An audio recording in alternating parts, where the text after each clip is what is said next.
model building fans, what you're looking at here is, of course, the X-Wing fighter from Star Wars from many, many years ago. I built this model kit more than 40 years ago. I've taken good care of it. It's had several moves. It's been packed away nicely, and I've kept it together. And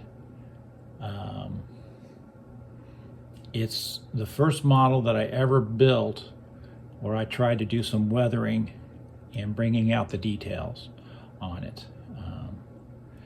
And this is before I had Tamiya materials to do the different weathering techniques. So this is all done with I ground up some graphite from a pencil to get a lot of this look on this, and used a brush to brush it on and whatnot. So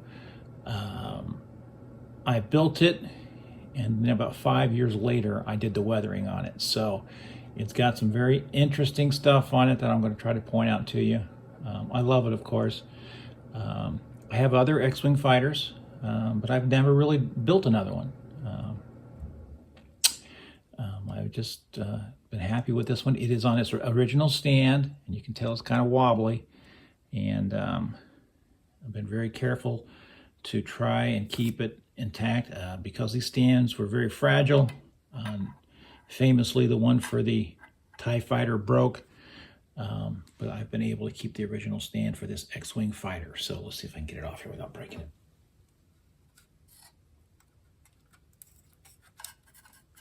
There we go. Had a little piece of tape on there to cushion it.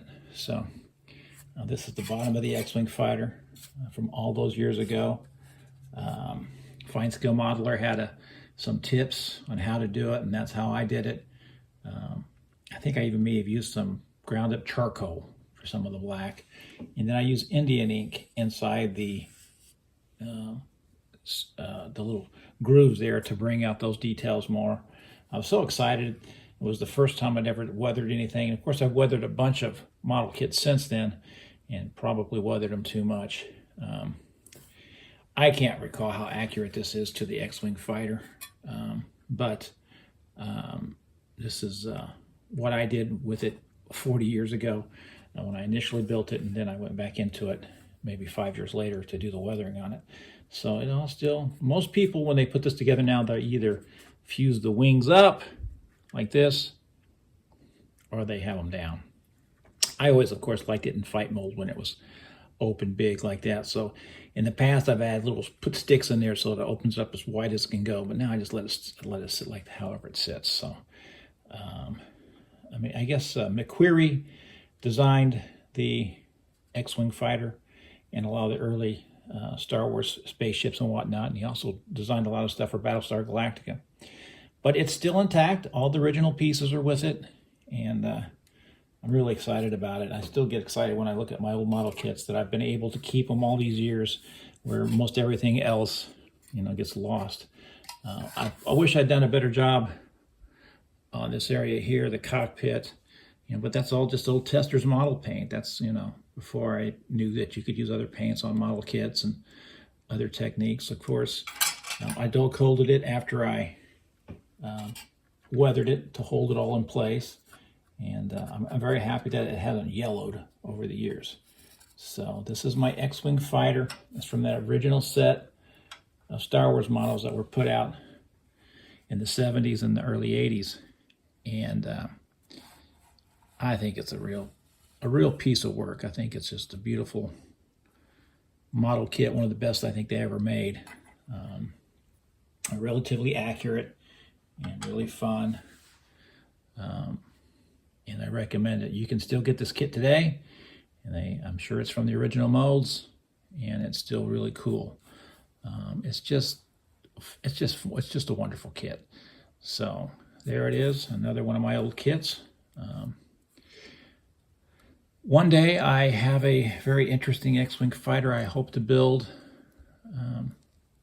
that I've kept for many years, and I hope to build it. But this is the one that I did so very long ago. that still exists. And of course, you know, I think about my model kits now that I'm old, because when I'm gone, you know, no one will really appreciate what this is.